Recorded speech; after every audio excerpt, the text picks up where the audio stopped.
We're here with Dr. Rick Roberts and Pat Musey here talking about the collaboration with Edelbrock and Pat Musing Racing Engines. I'll leave it here with Rick and Pat. Tell them about how it started, Pat.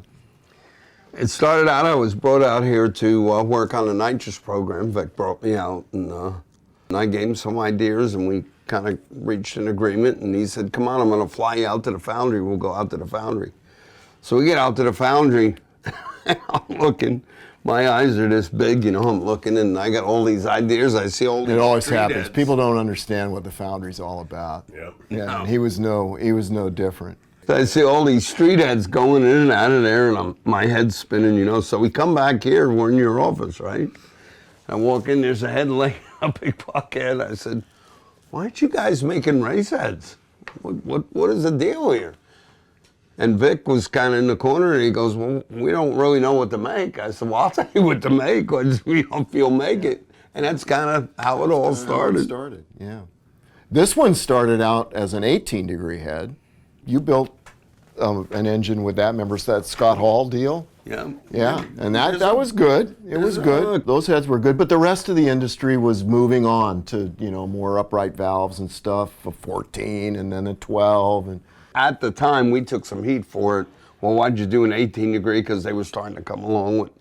I said, look, guys, there's a lot of the base head, the 18-degree concept. There's so many things wrong with it. Vic said, well, let's make a replacement head for that first and fix all the things that are wrong. which is really leads into what's in this head right now.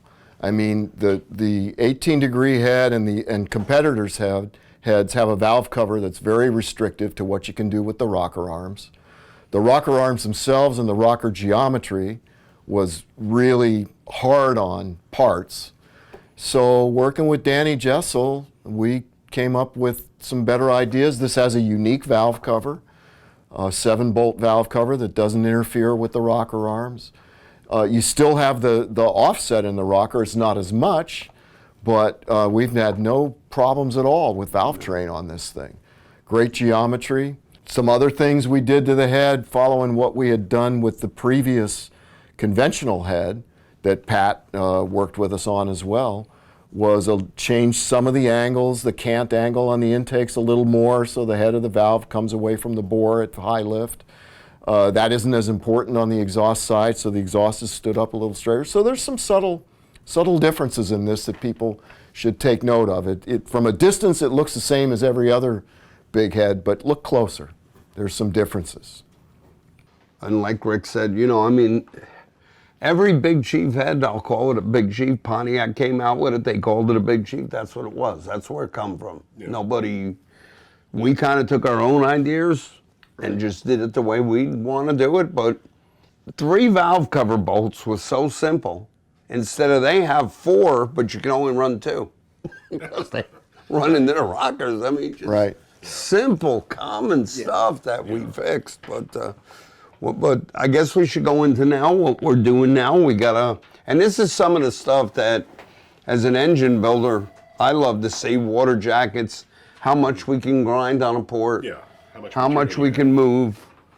You don't get to do this, obviously, but that just goes to show the commitment Edelbrock has to be able to take a head, scrap it, cut it, so we can look at what we've got. Rick does a great job of laying it out in CAD. And he knows what he's got, but it's real nice to see the part, see what we got to work with. Now, we're going to take this back and we're going to work on the ports, keep evolving the head, make it, we want the best.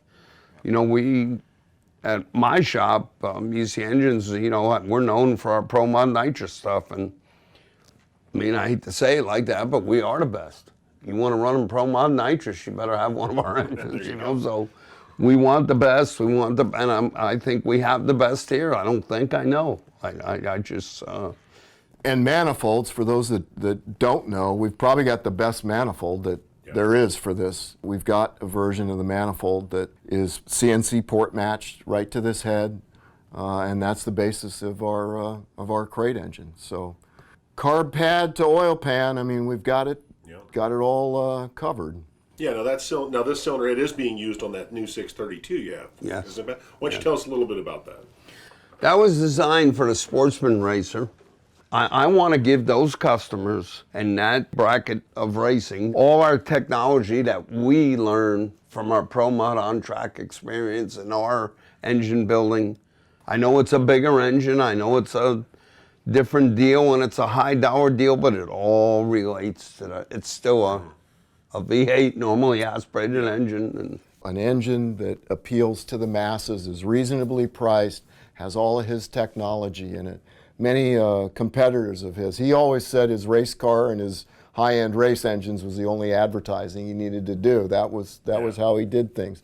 But there's, taking that technology and folding it into this level of racing so that the average bracket guy can buy something that has Pat Musey technology in it. Is really an exciting thing. Yeah, benefiting from all those years of Pro Mod and everything else. He was one of the first to do EFI and combine that with nitrous, and he made that work long before anybody else. got laughed at the first year, but they weren't laughing when I won. Yeah, so we're very proud to be associated with this effort. And I'm happy to be with Edelbrock. I'm dedicated here. Vic brought me in. He was just a great guy. I mean, we were just talking some stories about him, Yeah. But, he'd be proud of what we're all doing here. Yeah, he would, for sure. All right, well, there you have it. There's a few minutes with Dr. Rick Roberts and Pat Musey here at Edelbrock.